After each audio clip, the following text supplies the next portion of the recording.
Hər kəs salamlayıram. Bu videoda RFM 2025 7-ci sinif 1-ci mərhələ suallarının həllərinə baxacağıq. Gəlin keçək suallara. Deməli, birinci suala baxaq. Birinci sualda ifadənin qiymətinin hesablanmasını tələb edir. İfadənin qiymətini hesablamaq üçün bunu sadələşdirək. Deməli, surətdə verilib 1 çıxılsın 4/3 bölünsün 4/1. Məxrəcdə verilib 1 üstəgəl 5/2. Surətdə 1 çıxılsın 4/3 4/1-ə bərabərdir və ədədi 4/1-ə bölürüksə 4/1-in tərsinə vururuq deməkdir. Yəni 4-ə vururuq.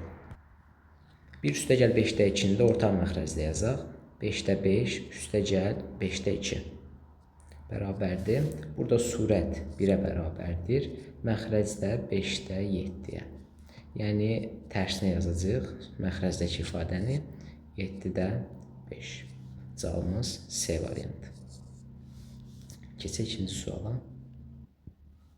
İkinci sualda deyilir ki, 2 üstü 14, 4 üstü 8, 16 üstü 3 olarsa, A, B, C-yə uyğun olaraq A, B və C ədədləri müqayisə edin. Deməli, A, B, C ədədləri A bərabərdir 2 üstü 14. Olduğu kimi yazaq. B nəyə bərabərdir? 4 üstü 8-ə.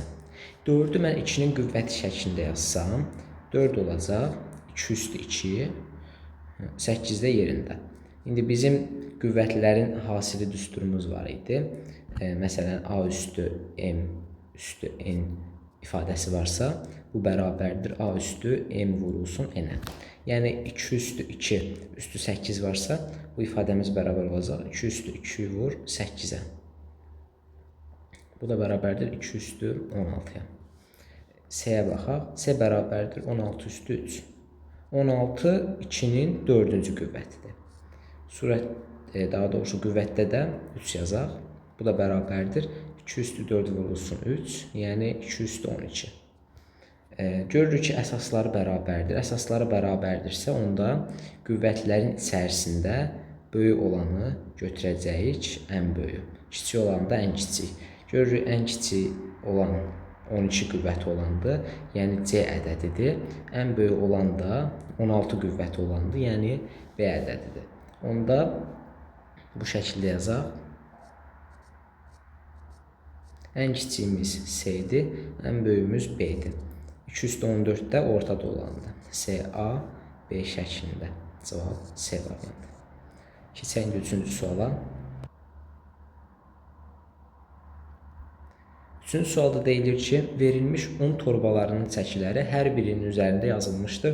Torbaların ümumi çəkisi nə qədərdir? Yəni, hər bir çəkinin qiymətini tapıb toplamaq lazımdır. Bunların cəmini hesablayaq. 7,8 dövrdə 5 bərabərdir. 7 üstəgəl 0,8 dövrdə 5.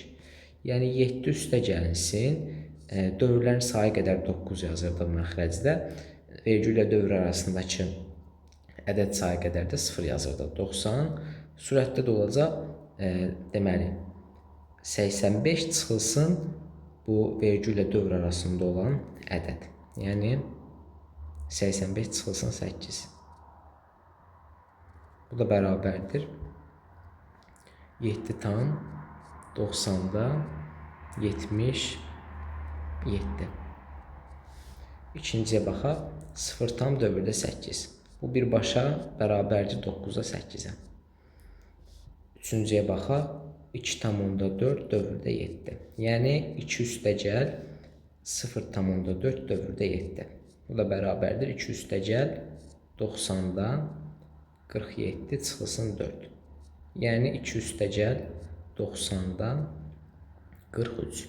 Bu 9-da 8-i 90-da 80 kimi yazmaq olar. İndi birinci, ikinci və üçüncü ədədləri cəmləyək. Onda necə olacaq? 90-da 77, 7,90-da 77, üstəgəl 90-da 80, üstəgəl 2,90-da 43. Tam hissələri cəmləsək, tam hissə 9 olacaq. 9 üstəgəl 90-da. İndi surətləri cəmləyək, məxrəclər bərabərdir. 77, üstəgəl 80, üstəgəl 43 bərabərdir 9 üstəgəl 90-da 77-dən 43-ü toplayanda 120 üstəgəl 80 eləyəcək 200. Bu da bərabərdir 9 üstəgəl 20 böl 9. Yəni bərabərdir 9 üstəgəl 2 tam 9-da 2. Yəni 10 tam 9-da 2. Bu da 9 üstəgəl 2 11 tam edir. 11 tam 9-da 2. Bu da bərabərdir 11 tam dövrdə 2.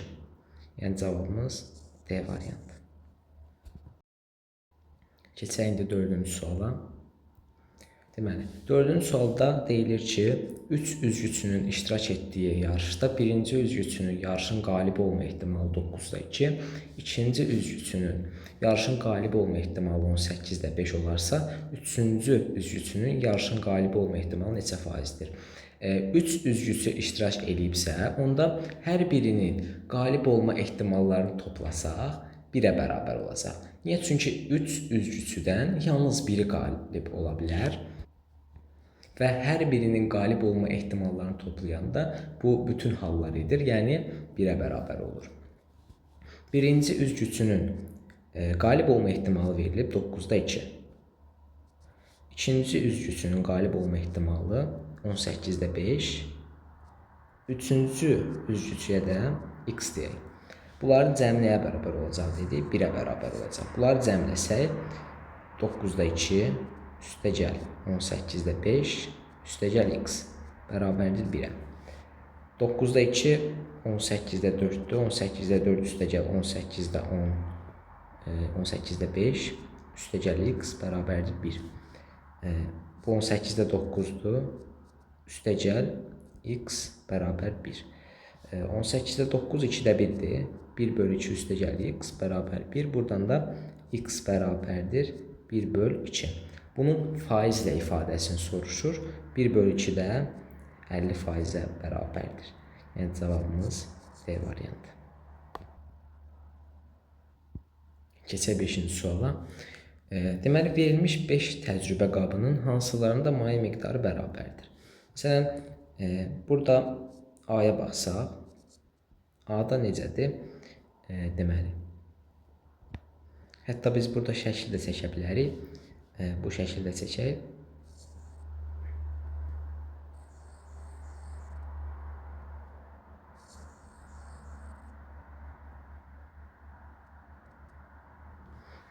A qabına baxaq. A qabında bu şəkildədir.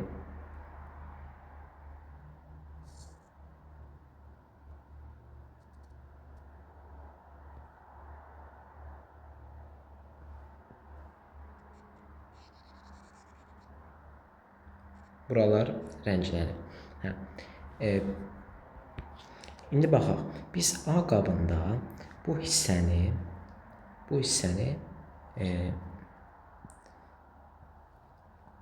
hissəni kəsib buraya gətirə bilərik. Düzdürmü?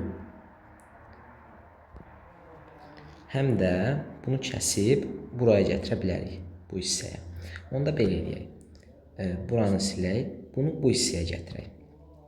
Tutaq ki, bu hissə heç olmasın, bu hissə olmasa, bu şəkildə yazaq.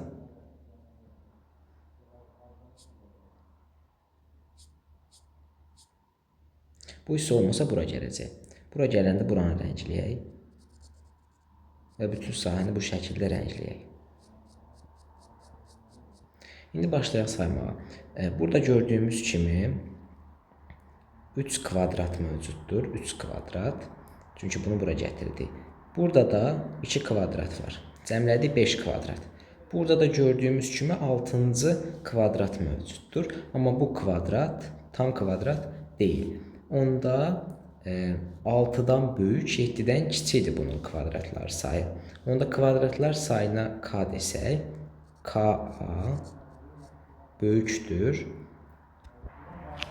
6-dan, kiçikdir 7-dən. A-ya belə baxdıq. İndi digərlərinə baxmağa çalışaq. B qabına baxaq. Buranı silək.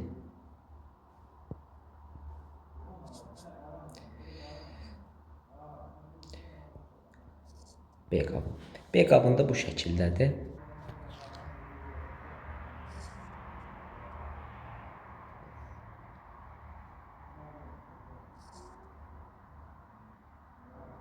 Aha, səviyyə buradandır. İndi belə hesablayaq. Buralar rənglənmişdir. Biz burada bu hissəni kəsib bura qoya bilərik. Onda belə eləyək. Kəsək buranı, qoyaq bura. Yeni kvadrat, yeni fiqur bu şəkildə olmuş oldu. Biz bunun içindəki kvadratları saysaq 1, 2, 3, 4, 5, 6 dənə kvadrat var. Deməli, B-dəki kvadratların sayı tam olaraq 6-ya bərabərdir. İndi C-yə keçək. C qabındakı kvadratların sayına baxaq.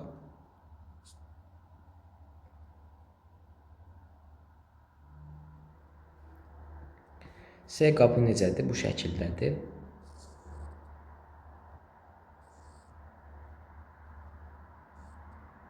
Buradakılar tam olaraq saymaq olar.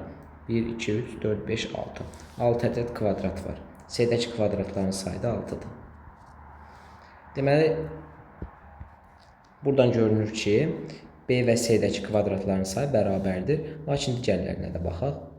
Məsələn, D-dəki kvadratlara baxaq. D fiquru bu formadadır. Buradakı kvadratları sayaq. 1, 2, 3, 4, 5. D-dəki kvadrat sayı 5-dir. E fiquruna baxsaq, E fiquru bu şəkildədir. 1, 2, 3, 4, 5, 6, 7, 8. E-dəki kvadratların sayı 8-ə bərabərdir. Görürük ki, B-də və C-də eynidir. A-dakı kvadratların sayı 6 ilə 7 arasındaydı. Və A-dakı kvadratların sayı tam ədəd deyil. Digərlərinin hamısı tam ədəddir. Deməli, A-dakı kvadratların sayı digərlərindən heç biri ilə bərabər ola bilməz. Onda digər dördünə baxanda da B və C-dəki kvadratlar sayının bərabər olması görünür. Yəni cavabımız B variantı. Keçək 6-cı suala. A bərabər -2 olduqda -A kub çıxılsın -A-nın kubu çıxılsın -A-nın kvadrat ifadəsinin qiymətini tapın. Deməli, ifadəni yazaq. -A kub çıxılsın -A-nın kubu çıxılsın -A-nın kvadratı bərabərdir. -A kubu olduğu kimi saxlayaq. Çıxılsın -A-nın kubu olanda necə olur? -A kub olur. Bu şəkildə yazmaq olar. Çıxılsın -A-nın kvadratı isə A kvadratdır. Bərabərdir. -A-nın kubu üstəgəl A kub çıxılsın A kvadrat. Burada mənfi ilə müsbət bir-birini götürür. Qalır -A kvadrat. A bərabərdir -2 idi. -2-nin kvadratı. Yəni -4. C variantı. Bunun əmsalları cəmidə görürük, bunun əmsalı 1-dir, bunun əmsalı 1-dir. Burada da sərbəst hədd 2-yə bərabərdir. Yəni 1 üstəgəl 1 üstəgəl 2 də 4-ə bərabərdir. D variantı. 8-ci suala baxaq. Aşağıda ədəd oxu üzərində ABC ədədlərini yerləşdikləri aralıqlar verilmişdir. Buna görə verilən ifadələrdən hansılar doğrudur? Məsələn, birinci ifadəyə baxaq. Birinci ifadədə verilib B kvadrat böyükdür B. B hansı aralıqdadır? 0 ilə 1-in arasındadır. 0 ilə 1-in arasında olan ədədlərdə belə bir qayda mövcuddur. Ədədin kvadratı özündən kiçik olur, böyük olmur. Amma biz başqa cür də bunu göstərə bilərik. B müsbət ədəd olduğuna görə biz burada hər tərəfi B-yə bölə bilərik. Hər tərəfi B-yə bölsə ifadə çevriləcək. B böyükdür 1-ə. Lakin bilirik ki, B 1-dən böyük ola bilməz. B 0 ilə 1-in arasındadır. Ona görə birinci hal doğru deyildir. İkinci hala baxaq. C kub böyükdür C kvadratdan. Görürük ki, C-miz də müsbət ədəddir. Onda biz hər tərəfi C kvadrata bölə bilərik. Onda olacaq C böyükdür 1. Bu həqiqətən də belədir. C 1-dən böyükdür. 1 ilə 2-nin arasındadır. onda ikinci hal doğru olacaq. İndi üçüncü hala baxaq. Üçüncü halda verilib A vur B bərabər yox, böyükdür A vur C-dən. İndi görürük A-mız mənfi ədəddir. Biz bərabərliyin hər iki tərəfin A-ya bölsək, onda işarə də, bərabərliyin işarəsi də tərsinə dəyişməlidir. Hər iki tərəf A-ya bölsək, B kiçikdir C olacaq. İndi görək, bu qayda doğrudurmu? Bəli, doğrudur. B 0 ilə 1-in arasındadır. C də 1 ilə 2-nin arasındadır. Deməli, üçüncü halda mümkündür. Cavabımız 2-3 C variantı. 9-cu suala baxaq. Bir tikintini eyni gücdə olan 75 işçi 90 gündə bitirir. Başlanğıcda işçi sayı 20% daha çox olsaydı, tikinti x gündə bitərdi. X bərabərdir suala. İndi 75 işçi 90 gündə bitirir. 20% daha çox olanda nə olur? 75 vurulsun 1,2 qədər olur. Yəni 75 vurulsun, yazmaq olar 12/10 şəklində. Bu da bərabərdir 75 vurulsun 6/5. Bərabər olacaq. 5 ilə 75 ixtisar gedir, 15 qalır. Yəni 6 vurulsun 15-dən 90 işçi. 90 işçi x günə bitirsin. İndi görürük ki, işçilərin sayı nə qədər çox olsa, onda o dəfədə daha qısa müddətə bitirərlər işi. Onda tərs mütənasibliyi var burada. Yəni x vurulsun 90 bərabər olacaq 90 vurulsun 75-ə. Hər tərəfi 90-a bölsək, x bərabərdir 75. Yəni A variantı. 10-cu suala baxaq. 6A cüt ədəd olarsa, aşağıdakılardan hansı mütləq cüt ədəddir? 6A cüt ədəddir. Deməli, 6A nədir? Natural ədəddir. Amma bizə burada A haqqında heç nə demir. Yəni, məsələn, 6A cüt ədəddirsə, burada A ədədimiz 6-da 2 də ola bilər. Məsələn, 6-da 2 olanda nə olur? 6A bərabərdir 2 olur. 2 də cüt ədəddir. Deməli, onda biz 6A-dan kiçik olan variantları götürməyək. Niyə götürməyək? Çünki dedikdə A-mız kəsr ədəddə ola bilər axı. Onda kəsr ədədin 6-dan başqa misillər də kəsr ola bilər. Yerdə D variantı qalır. D variantı düzdür. Niyə düzdür? 12A nəyə bərabərdir? 6A vurulsun 2-yə. 6A bir naturaldırsa, naturalın 2 misli də natural olacaq. Nəysə 2 misli olan natural ədəd də nədir? Cüt ədəddir. Yəni cavabımız D variantıdır. 11-ci suala baxaq. İfadənin qiymətinin hesablanmasını tələb edir. Deməli, burada biz 3 üstü 7, üstəgəl 3 üstü 9, üstəgəl 3 üstü 11-də 3 üstü 7 vurulma mötərizə xaricində çıxaraq, onda nə olacaq? 1 üstəgəl 3-ün kvadratı, üstəgəl 3 üstü 4. Məxrəcə baxaq. Burada 3 üstü 5-i mötərizə xaricində çıxaraq 3 üstü 5 vurulsun. 1 üstəgəl 3 üstü 2 üstəgəl 3 üstü 4 olacaq. Burada görürük ki, sürətlə məxrəc ixtisar gedir. Yerdə qalır 3 üstü 5 də 3 üstü 7. Burada 3 üstü 5 ilə də 3 üstü 7 ixtisar gedir. Surətdə 3 üstü 2 qalır.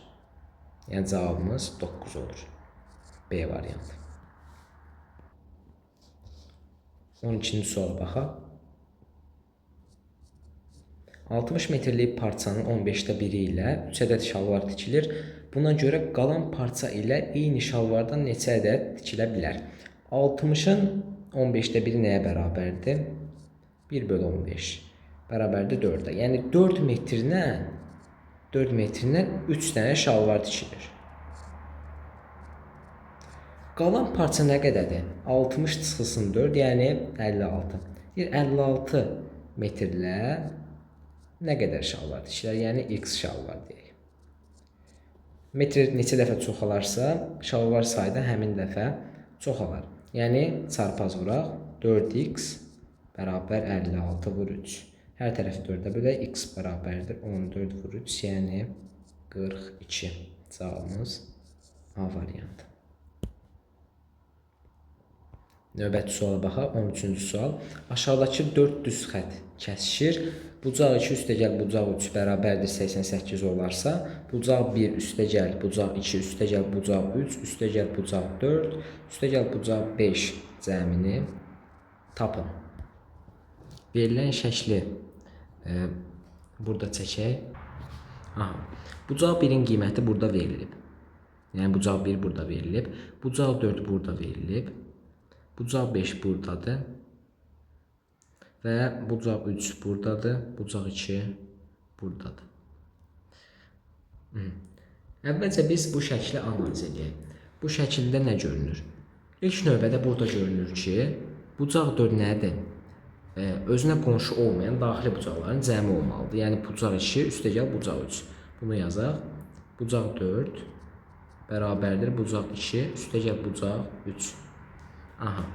Və məlumdur ki, bir bucağı qarşılıqlı bucaqlardan buraya da bərabər ola bilər. Bu zaman yenə bucaq 4 özünə qonşu olmayan daxili bucaqların cəmi olacaq. Yəni bucaq 4 bərabər olacaq bucaq 1 üstəgəl bucaq 5-ə.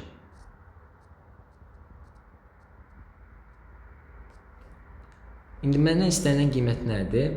1-dən 5-ə, yəni bucaq 1, bucaq 2, bucaq 3, bucaq 4, bucaq 5 cəmidir. Bucaq 2 üstəgəl bucaq 3-ün də yerinə bucaq 4 yaza bilərəm. Bucaq 1 üstəgəl bucaq 5-in yerinə də bucaq 4 yaza bilərik. Onda yazaq onu.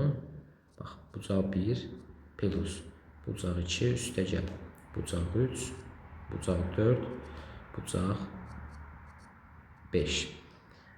Bunları qruplaşdıraq, bir də bunları qruplaşdıraq. Neyəcək? Bucaq 4 vurulsun 3 eləyəcək. Bucaq 4-ü 3-ə vuraq. Bucaq 4-ün qiyməti lazımdır öncə bizə. Bucaq 4-ü nə dedik? Bucaq 2 üstəgəl bucaq 3. Bucaq 2 üstəgəl bucaq 3-ün də qiyməti burada verilib. 88-ə bərabərdir. Onda bu da bərabər olacaq. Bu 88'dir. Bucaq 4 88 olduğuna görə 88 vurulsun 3, yəni 264. C variantı. 14-cü suala baxaq. Verilmiş iki qat bərabərsizliklər haqqında fikirlərdən hansı səhvdir? Deməli, baxaq. A variantına baxaq. A variantı nə deyir? Deyir 0,3 2 x-dan 2 7,3-dən bərabərsizliyin tam əllərinin sayı 7-dir. Görək, x 0,3-dən böyük olanda və tam ədəd olanda hansı ədədlər ala bilir? 1, 2, 3. Amma 7,3-dən kiçikdir deyə 7-yə qədər qiymətlər ala bilər. 7-dən böyük ola bilməz. 0-dan da böyük olmalıdır. Yəni 1-dən 7-yə qədər qiymətlər alır və tam əllərin sayı da buradan 7 əldə olunur. Deməli, A fikrimiz düz bir fikirdir. B fikrinə baxaq. B-də deyilir -11,6 kiçik bərabərdir y. Y də kiçikdir 11,6-dan bərabərsizliyinin tam əllərinin sayı 23-dür. Baxaq, y -11,6-dan böyükdürsə, onda ala bilər -11, -10, -9. Bu şəkildə davam eləyəcək. Harda bitəcək? 9, 10 və nəhayət 11-də bitəcək. Çünki 11,6-dan böyük ola bilməz. İndi görək, -1-dən -11-ə qədər 11 dənə ədəd var. 1-dən 11-ə qədər də 11 ədədi var və 0 var burada. Yəni bir dənə də əlavə olunur. Cavabda 23 əldə olunur. Yəni bu da düz fikirdir. C-yə baxaq. Z böyük olmalıdır -45,1-dən, kiçik bərabərdir -40,5-dən. Tam həlləri bu çoxluqdadır. Tam həllərini tapaq. -45,1-dən bölüşdür. Kiçik bərabərdir -40,5-dən. Deməli, -45,1-dən böyük olanlar hansılardır? -45, -44, -43, -42, -41. Artıq -40 ola bilməz. Çünki -40, -40,5-dən böyükdür. Görürük ki, burada verilənlərlə uyğun gəlir. -45, -44, -43, -42 və -41. İndi D variantına baxaq. Deyir K böyük bərabərdir 4-də 17, kiçik bərabərdir 9-da 83 bərabərsizliyinin tam əllərinin sayı 6-dır. 4-də 17 nəyə bərabərdir? 4 tam 4-də 1-ə bərabərdir. Kiçik bərabərdir K, kiçik bərabərdir 9-da 83 nəyə bərabərdir? 9 tam 9-da 2-yə. 4 və 9 arasındakı ədədləri seçirik 9-da daxil olmaqla. 5, 6, 7, 8, 9. Görürük ki, burada tam həllər sayı 5-ə bərabərdir. 6-ya bərabər deyil. Deməli, cavabımız səhv olan variant D variantıdır. 15-ci suala baxaq. Şəkildə verilənlərə görə X bucağının dərəcə ölçüsünü soruşur. Əvvəlcə şəkli çəkək. Deməli, şəkildə bizə AB paraleldir, CF verilib. Yəni, bu bura paraleldir. C-də tən böləndir, burada verilib. X-i biz necə tapa bilərik? Biz gördüyünüz bu düz xətti bu şəkildə uzadaq. Bunu uzadanda çarpaz bucaqlardan burada 30 dərəcə gəlir. 30, 70, bu gördüyümüz bunlara alfa deyək. 2 alfa qonşu olmayan daxili bucaqların cəminə bərabər olmalıdır. 30 üstə gəl 70-ə. Buradan da alfa bərabərdir 50-yə. Alfa buradan 50-yə bərabər oldu. İndi bu x-də qonşu olana yaza bilərik 180 minus x. Alfa ilə 180 minus x-in cəmin ola bilər, olmalıdır. 70-ə bərabər olmalıdır. Çünki 70 xarici bucaqdır, qonşu olmayan daxili bucaqlarda alfa ilə 180 minus x-dir. Bərabərdir 70. Yəni, alfa çıx x bərabərdir mənfi 110. Yəni, x-dan alfa çıxardanda 110 əldə olunur. İndi alfa bucağımızın qiyməti 50 idi. X minus 50 bərabərdir 110. X da bərabərdir 160-a. Yəni, cavab D variantıdır. Şəkli gəlin təsvir eləyək. Şəklə gəlin hər bir düzbucaqlının eninə A, uzunluğuna B deyək. Buradan hər birini A deyək eninin. Uzunluğa da B. A, burada B olacaq. İndi buradan görünür ki, bu hissə bura bərabərdir. Yəni, 4A bərabərdir B-yə.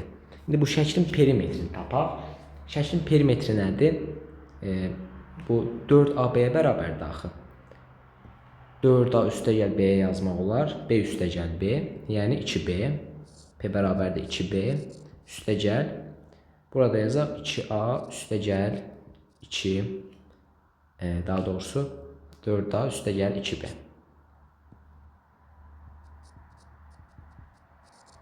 Yəni 4B üstə gəl 4A.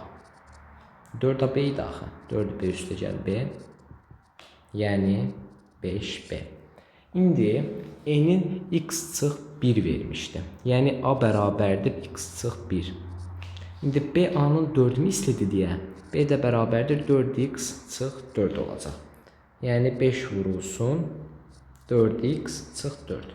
4 vurğun xaricə çıxardaq 20 vurulsun x çıx 1. Yəni cavabımız D-dir.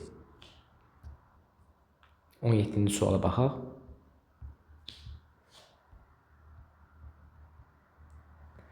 M kiçikdir n, n də kiçikdir mənfi 1 olarsa, aşağıdakılardan hansı səhvdir?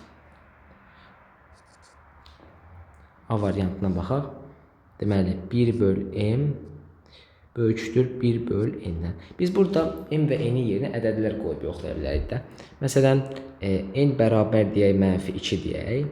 M də bərabər mənfi 3 deyək. İndi 1 böl m nəyə bərabərdir? 1 böl m bərabər olur 1 böl mənfi 3 böyükdür deyil 1 böl mənfi 2-dən. Yoxlayaq. Hər tərəfi mənfiyə vursaq, olacaq 1 böl 3 kiçikdir 1 böl 2. Orta məxrəcə gətirə bilərik. Bu 6-da 2-dir, kiçikdir 6-da 3-dən. Yəni 2 kiçikdir 3-dən. Görürük ki, bu doğrudur. Deməli, A-nı götürməyəcəyik. B-yə baxaq. m kub kiçikdir n kubdan. M kub nədir? Mənfi 3-ün kubudur, yəni mənfi 27. Kiçikdir mənfi 8-dən. Bu da doğrudur. C variantına baxaq. M kvadrat böyükdür n kvadratdan. M kvadrat 9-dur, n kvadrat da 4-dür. Bu da doğrudur. D-yə baxaq. M böl n kiçikdir 1. Aha. İndi heç yerinə ədəd qoymağa ehtiyac yoxdur. Biz bilirik ki, m və n mənfi ədədlərdir. Çünki hər ikisi mənfi 1-dən kiçikdir. Onda nisbətləri də nə olacaq? Mənfini mənfiyə böləndə müsbət alınacaq. Yəni 0-dan böyük olacaq. M böl n böyük olmalıdır 0-dan. İndi m ədədimiz n-dən kiçikdirsə nə olmalıdır?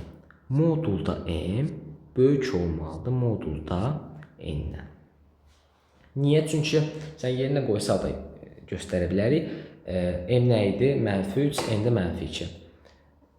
Hər ikisi mənfi olanda m n-dən kiçikdirsə, onda modulu n-dən böyük olmalıdır. Yəni 3 də 2-dən böyükdür. Onda m-i n-ə böləndə hər tərəfi modulda n-ə bölsək, nə olacaq? M bölünsün n modulda böyükdür 1-dən. İndi m bölü n müsbət olduğuna görə bunu moduldan çıxarda bilərik. M bölü n böyükdür 1-dən. Lakin burada yazmışıq kiçikdir 1. Deməli D variantındakı bərabərlik səhvdir. Yəni cavabımız D variantıdır. 18-ci suala baxaq. A böyükdür B böyükdür 0 və C bərabərdir 2A plus B böl A olduğuna görə aşağıdakılardan hansı doğrudur? İndi C bərabərdir 2A plus B böl A'dır. Bunu belə yazmaq olar. 2A böl A üstəgəl B böl A bərabərdir. Alan A ixtisacıdır, qalır 2 üstəgəl B böl A. İndi baxaq. B və A natural ədədlərdir və B A-dan kiçikdir. B A-dan kiçik olanda nə olur? B böl A düzgün kəsir olur. Yəni düzgün kəsirdə də bilirik ki, qiymət 1-dən böyük ola bilməz. 0 ilə 1-in arasında olmalıdır. Yəni B böl A böyükdür 0, kiçikdir 1. Üstünə 2 gələndə nə olacaq? B böl A üstəgəl 2 kiçikdir 3 böyükdür 2-dən. Yəni cavab D variantı. 19-cu suala baxaq.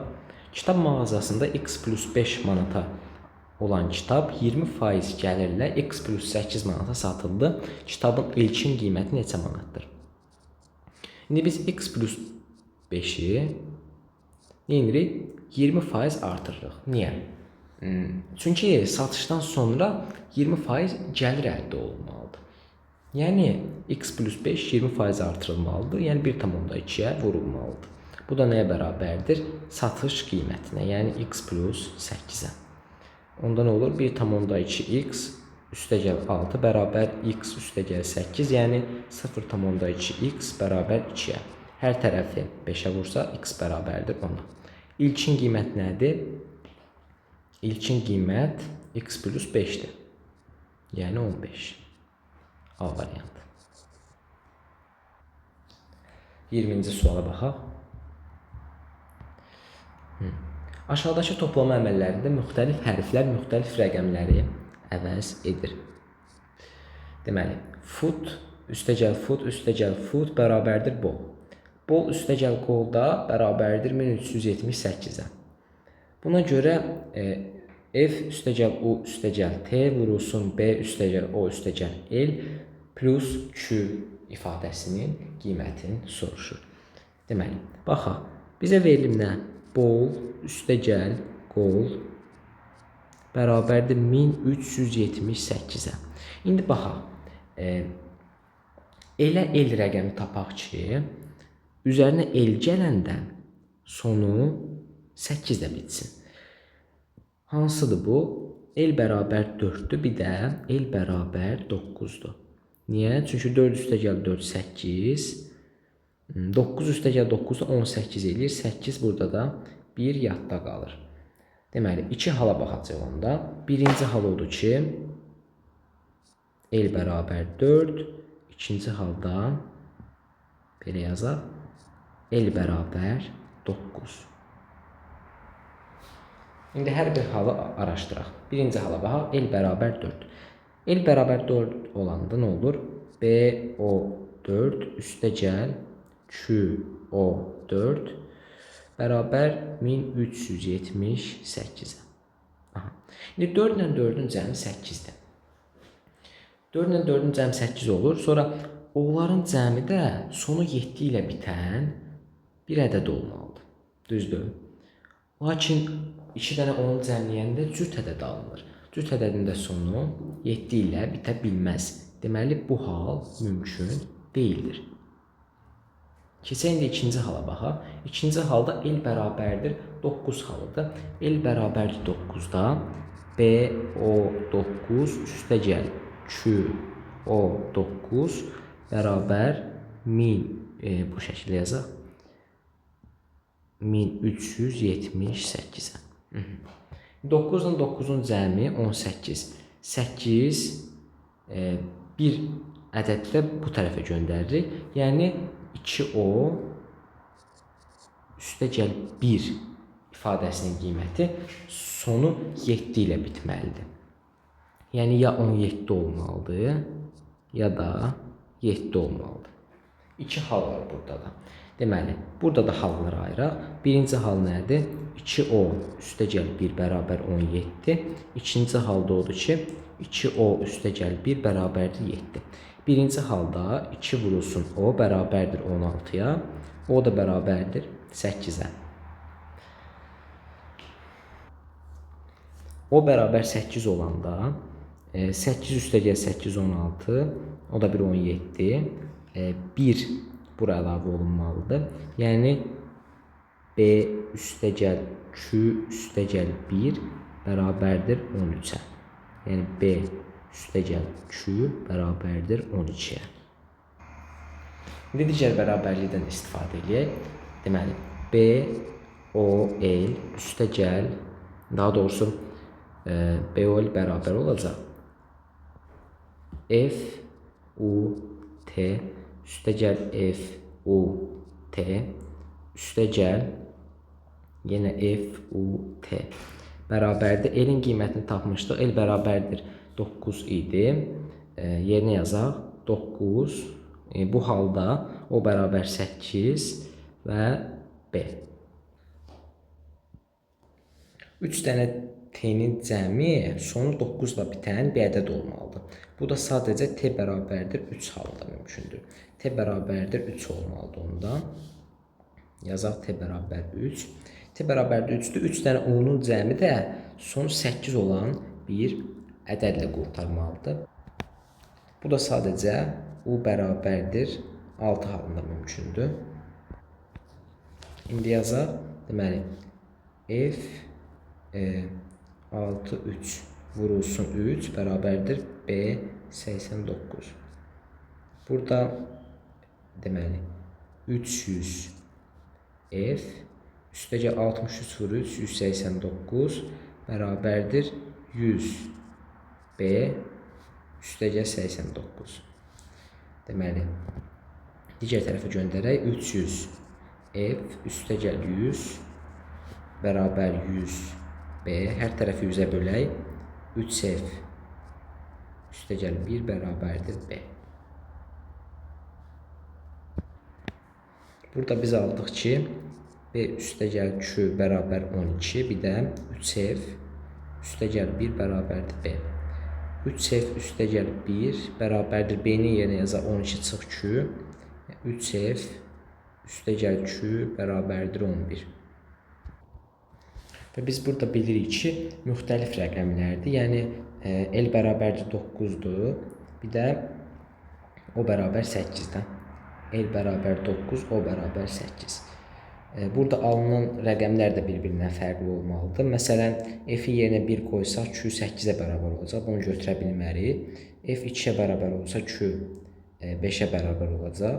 Bunu saxlamaq olar.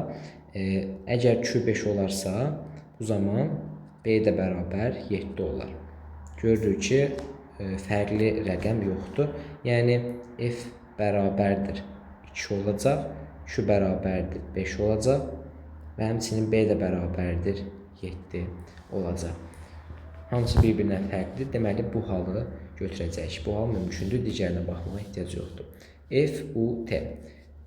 Deməli, F 2-dir, üstə gəl, U 6-dır, üstə gəl, T də 3-dür. Vurulsun, hətta bərabərdir 11-dir. B üstə gəl, O üstə gəl, T bərabərdir L daha doğrusu. B üstə gəl, O üstə gəl, L bərabərdir 7 üstə gəl 8 üstə gəl 9. Yəni 24. Q də bərabərdir burada 5-ə. Yəni 11 vur 24 üstə gəl 5. Yəni 264, o da 5, 269. Cavabımız C variantıdır. 21-ci suala baxaq.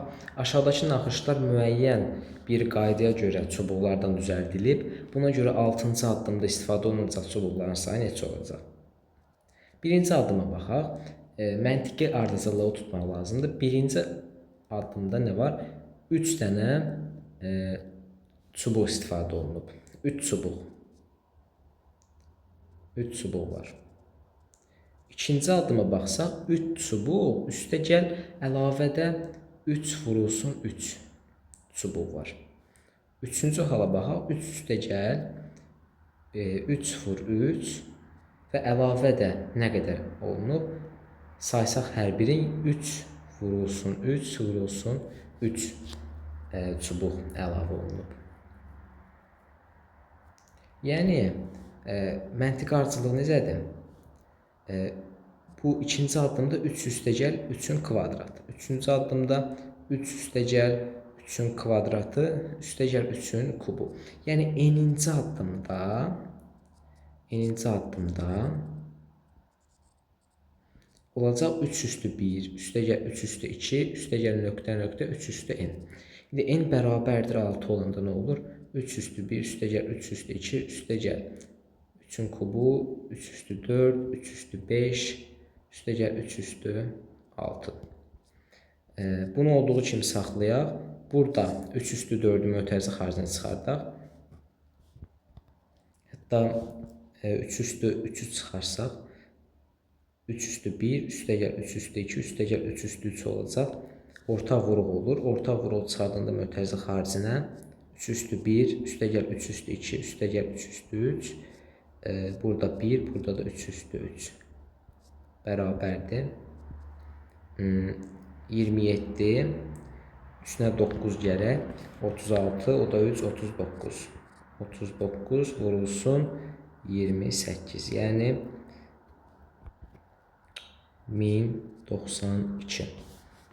Cavab B variantıdır. 22-ci suala baxaq. Rəqəmlər sıfırdan fərqli və rəqəmlərinin cəmi 1001 olan 1000 rəqəmli neçə natural ədəd yazmaq olar? 22. Deməli, 1000 rəqəmli bir natural ədəd olsun deyir. Rəqəmlər sıfırdan fərqli olsun. Yəni, n1, n2, n3, nöqtə nöqtə n1001 şəklində olmalıdır. Və hər biri sıfırdan fərqli olmalıdır. Yəni, sıfırdan fərqlidirsə, hər biri böyük bərabər 1 olmalıdır, düzdür. Rəqəm isə sıfırdan fərqlidirsə, 1 və 1-dən böyük qiymətlər alacaq. Onda demək olar ki, bax, n1 böyük bərabər 1, n2 böyük bərabər 1, nöqtə nöqtə n1001 böyük bərabər 1 olacaq. Bunlar tərəf-tərəf hamısını toplasaq, alarıq n1 üstə gəl n2 üstəgəl nöqtə n min 1 böyük bərabərdir 1001-dən. Görürük ki, rəqəmlərin cəmidir 1001 olsun. Hətta burada 1000 rəqəmli olduğuna görə üzr sayın bu 0 olur. Bu da 0 olur. Onda hər biri 1-dən böyükdür. 1000 də rəqəmdirsə cəmi də 1000-dən böyük olacaq. Böyük bərabər olacaq. İndi burada 1000 dənədir. Hər birinə 1 versək, 1 şəklində versək, onda rəqəmlərin cəmi nə olacaq? 1000 olacaq. Lakin içlərindən birin 1 vahid artırsaq, onda ədəd 1001-ə bərabər olar. Məsələn, bunu artırsaq 2 eləsək, 1001-ə bərabər olacaq. İndi bunu 1001-ə bərabər eləmək üçün biz hər birin bir neçə dəfə, bir neçə vahid artıra bilərik. Məsələn, 2 vahid də artıra bilərik. Lakin o zaman buradakı rəqəmlərdən biri 0 olacaq. Deməli, yalnız və yalnız o hal mümkündür ki, ədədlərdən biri 2 olsun, qalanlarda 1 olsun. İndi 1000 ədəd var, yəni 1000 rəqəm var ədəddə. Hər bir rəqəmi 2 olan hal neçə dənədir? 1000 dənədir. Deməli, cavabımız C bəndidir. Yəni, məsələn, birinci halda tutaq ki, birinci rəqəmi 2 olsun, qalanları 1 olsun. Ya da ikinci rəqəmi 2 olsun, qalanları 1 olsun. 2 rəqəmi 1000 dənə mərtəbədə dura bilər. Yəni 1000 mümkün hal var. Cavab C variantı olur. 23-cü suala baxaq. Səma dəftərinə aşağıdakı kimi fiqurlar çəkərək naxışı tamamlamaq istəyir. Hər bir fiqur tərəfinin uzunluğu 2,4 cm olan düzgün altıbucaqlıdır, yəni tərəfləri bərabərdir. Səma bu naxışı 12-ci şəklə qədər davam etdirirsə, əldə etdiyi fiqurun perimetri neçə metr olar? Hər bir fiqurun uzunluğu 2,4 cm-dir. Məsələn, birinci şəklə baxaq. Birinci şəkildəki fiqurun perimetri nə olacaq? 6 tərəfi var.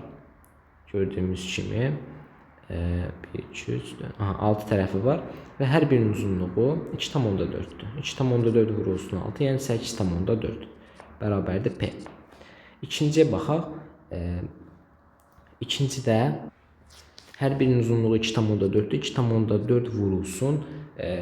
Tərəflərini saysaq 1, 2, 3, 4, 5, 6, 7, 8, 9, 10. 10 dənə tərəfi var. Vurulsun 10 bərabərdir 24. Üçüncü şəklə baxaq. 2,4 vurulsun. Neçə tərəfi var? Saysaq 14 tərəfi var. Bərabərdir nədirsə. Görürük ki, 4 vahid artır digər vuruq. 12-ci şəklə baxsaq, 12-ci şəkildəki bu vuruq olacaq 6 üstəgəl 4 vurulsun 11. Yəni 44 üstəgəl 6. 50. İndi tərəfin uzunluğu 2,4 idi. 2,4-ü 50-yə vuraq, bərabərdir P-yə. Bundan P bərabərdir 24 vur 5, yəni 120. Və fikir versək, santimetr idi. Santimetrdə metrə çevirəndə 1,2 metr. Yəni A variantı. 24-cü sual.